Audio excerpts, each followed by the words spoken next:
A central do apito é um dos piores formatos que a Globo colocou em suas transmissões de futebol, talvez em toda a história. É um erro e precisa ser corrigido. E eu falo mais sobre isso a partir de agora aqui nesse vídeo.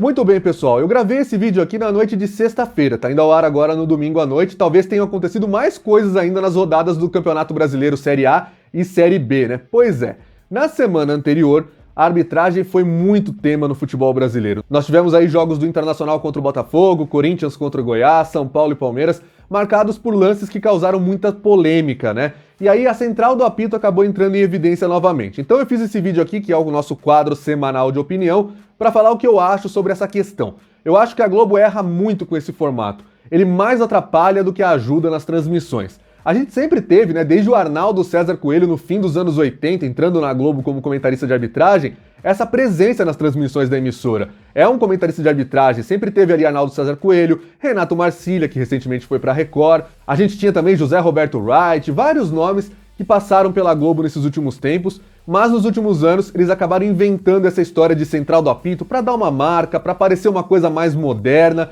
para colocar todos os comentaristas de arbitragem em um mesmo ambiente e participar das transmissões apenas nos lances polêmicos, né? Ainda mais com a era do VAR, eles acabaram achando que fazer essa central do apito seria uma coisa assim condizente com os novos tempos modernos do futebol. Para mim, isso só distanciou o torcedor, o espectador, o consumidor de futebol e o que ele pensa daquele produto que a Globo está entregando. Antigamente, comentarista de arbitragem ia para o estádio junto com o narrador, comentaristas, repórteres, eles faziam parte da cabine de transmissão, tava tudo sempre junto ali, normal, fazia parte, tinha o clima do jogo. Agora eles ficam numa sala e são usados ali de acordo com a necessidade. O que acontece muitas vezes, e para mim um dos maiores absurdos, né, nos jogos do Sport TV e do Premier, é o mesmo comentarista de arbitragem estar de plantão em mais de um jogo ao mesmo tempo.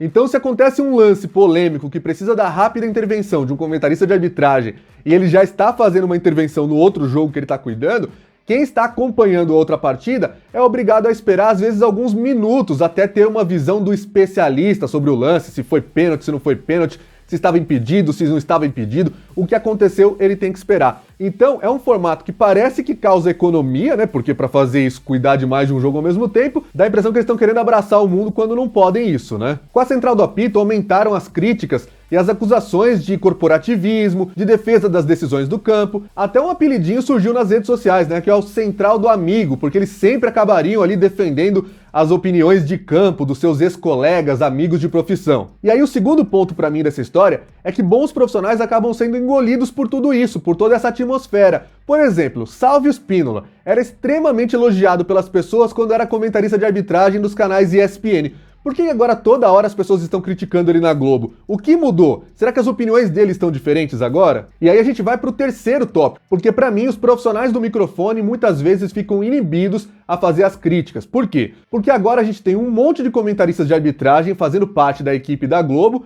e nem sempre narradores, comentaristas, repórteres podem fazer as críticas de um jeito mais tranquilo. Afinal de contas, por exemplo, tá? Não estou aqui atacando ninguém, vou só dar um exemplo porque é uma situação complicada. O Paulo César de Oliveira é comentarista de arbitragem da Globo.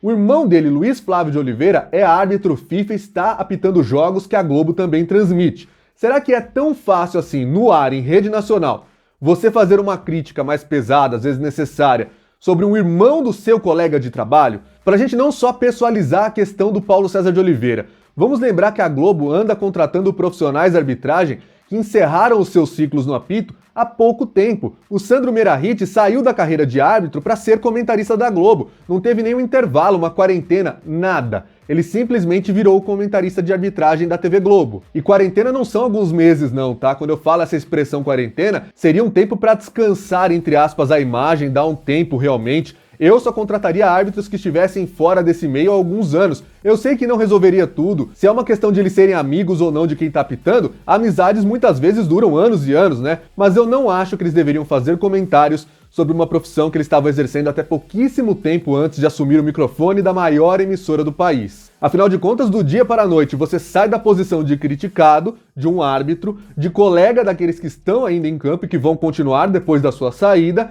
para ter um microfone que é poderoso, a gente sabe o poder que a comunicação tem, para fazer comentários ou criticando ou elogiando aquelas mesmas pessoas com quem você convivia nas reuniões, nos vestiários e tudo mais. Será que isso é correto? E eu sei que isso é um dilema, afinal de contas, se você pega árbitros que estão há muito tempo afastados do futebol, eles podem não ter essa vivência com a arbitragem de vídeo, eles podem ter algumas ideias meio ultrapassadas sobre alguns conceitos, tudo isso pode rolar. Mas também é preciso achar um meio termo entre isso, entre alguém que seja completamente ultrapassado na forma de ver a arbitragem, de ver o futebol, ou uma pessoa que acabou de sair desse mesmo meio que ele vai precisar criticar. E aí eu chego ao quarto ponto, que é quem sente falta desse formato? Se um dia não tivesse central do apito, quem iria reclamar de fato?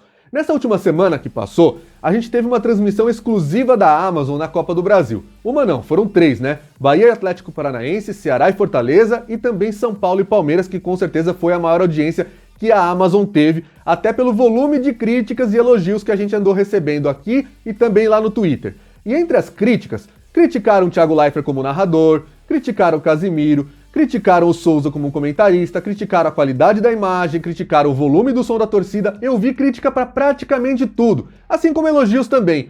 O que eu não recebi nenhuma crítica e achei muito curioso é o fato de não ter comentarista de arbitragem na transmissão da Amazon. Será que é tão importante assim ter comentários de arbitragem em todos os jogos? Será que é uma coisa extremamente relevante? Será que o formato que a Globo faz da Central do Apito é o único viável hoje em dia? Não dá simplesmente pra gente ter um comentarista de arbitragem, como foi até pouco tempo atrás, há alguns anos na própria Globo, como funciona hoje no SBT com a Nadine Bastos e como foi na Record com o Renato Marcília? Eu, se fosse da Globo e tivesse em posição de poder para decidir o que seria do futuro das transmissões esportivas, encerraria esse formato da Central do Apito, que dá muito mais crítica negativa do que positiva, a não ser que eles gostem do engajamento que isso dá, porque realmente tem muito engajamento, porque as pessoas estão cada vez mais revoltadas com os comentários que saem na Central do Apito.